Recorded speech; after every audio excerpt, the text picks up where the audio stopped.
what people connect to is not the action. It's not the topics. It's the story's emotion. Yeah. It's the emotional stakes and the meaning. And like, you know, here's a really simple example. In our mastermind, we have people that keep chickens in their backyard and like want to talk about that, but they teach marketing, or they love skydiving and they teach, you know, UX or something.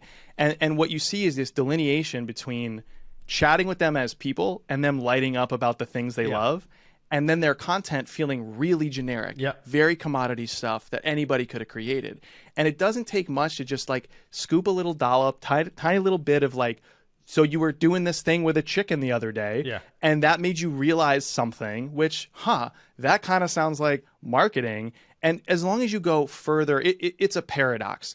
People think that to connect externally, you have to think, what does one in my audience do? Everyone knows the importance of AI to marketers today. In this post, 6 things for AI, you know?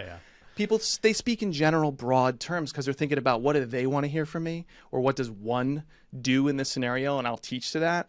And I think the problem is they've probably tried to tell a personal story before and it didn't hit.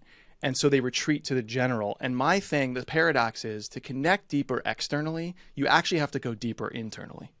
And because there you arrive at not just what happened to you. You know, it could be profound and change something in a drastic way. It could be a seminal life moment. It could be something bad like a flood or something fun like something your chicken did. It's not that you just stop at the topics and the action. If you go further internally, you get to the emotion. You get to what it means. And that's what people connect to.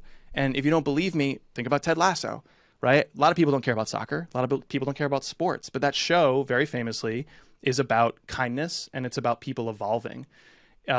Stephen King, it's not really about horrifying characters. It's about the feeling of isolation in Carrie or something like that. Or Spider-Man, right? I mean, with great power comes great responsibility. It's, yes, there's a voyeurism to watching a superhero swing through the city of New York, but it's really not relatable to say, there's this teenager and he got bit by a radioactive spider and like, that's super relatable to you, right? Yeah. But what's very relatable is somebody who has a responsibility and a home life and they're trying to somehow figure out how does this fit with like the gifts that I've been given in my life and helping other people and all that.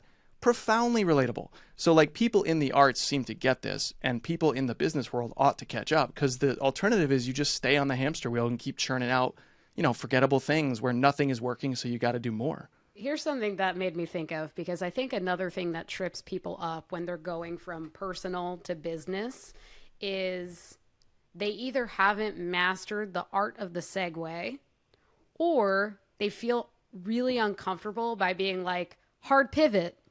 Like, what advice do you have for people who are trying, you know, they're trying to do the dollop, as you said, but they don't know how to move to the next topic? Yeah. Oh my gosh. So I'll slip you a 20 later because I clearly bribed you to set me up perfectly or something. I don't know where you came out with that, Sylvie. That was perfect. Because I'm thinking about this all the time, which is there's this awesome little phrase that once you hear it, you won't unsee it. Like storytellers will either say it overtly or remix it.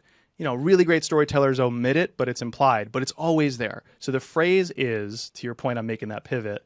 That's the thing about. So the little mini structure people can use to tell a small story from their personal life with big meaning. And by the way, I keep saying personal. I don't mean you're like vulnerable. It's not like you're airing your laundry. It could be something that just you observe walking the dog, right? Something in your life. Yes. Yeah. A little lived moment. So that's the thing about comes out like this. The first step of the story is this happened, which made me realize. That's piece 2. And that is less about the action. It's more about like, what did the action make you feel or think? That is starting to sound much like what you teach as an expert. And then you arrive at this moment where you go, well, that's the thing about this thing I'm teaching you, plus this insight I'm revealing to you. So here's an example of how it goes down. So I'll give you a really simple one. If time allows, there's one from Ira Glass, which is just chef's kiss, which we can talk about too. But the one that I like to use. So I'm Italian. If anyone is seeing video of this, they're like, yeah, no shit. Because like gel in the hair, hands, like inescapably Italian. Inescapably. You have to keep that gel there just for that line. Yeah. Oh, yeah. Just for the line. Yeah. Just for the bit. Everything's a bit, Chris. So I have an espresso maker in my home, and it's like a pretty nice one. It's espresso. Yeah, go all the way, you know? It's espresso. Yeah, it's not Jay Acunzo. It's Jay Acunzo. There you go. But you got to do the hand. Yeah. Yes. Right. Yeah. How do you learn to speak Italian? Just do this with your hand and then speak. All right. Anyways, so I have this espresso machine, right? So let's use this phrase, like that's the thing about, and talk about what is ultimately a big nothing burger in life, which is like a guy making coffee, right? Because it's not profound, it's not newsworthy, but something happened with the espresso that is noteworthy to me, let's say. So for years as an Italian, I felt embarrassed to have this machine in my home because I would ask my wife to make the espresso for me. She's not Italian.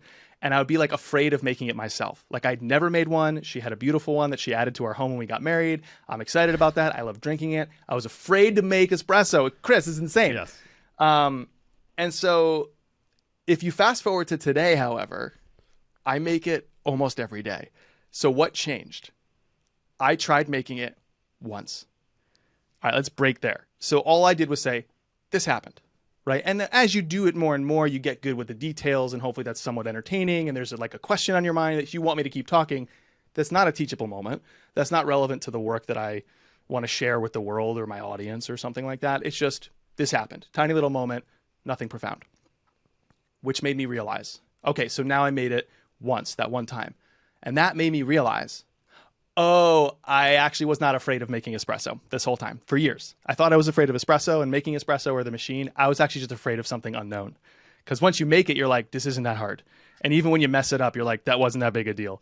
Or even if you mess it up and you're like, I don't know how to fix this, then you Google that very specific question instead of like taking the course on how to make amazing artisanal espresso and following 6 espresso influencers, you know, as we do. Yeah. So that made me realize this simple idea that popped to mind. Oh, right. I wasn't afraid of the thing. I was afraid of the unknown. Well, that's the thing about trying new things. What we think we're afraid of is the task itself, when really we're afraid of the unknown. So if we want to try something new, rather than do what we normally do, which is go through endless research and follow endless people or outsource it or not do it, we should move faster to try the thing once. Because if we're really afraid of the unknown instead of the task, move quickly to make the unknown known. Right. So now I'm getting to that pivot point with the phrase, that's the thing about. And it contains like 2 beautiful elements, just to use that phrase, or even if you don't say it out loud, remember it.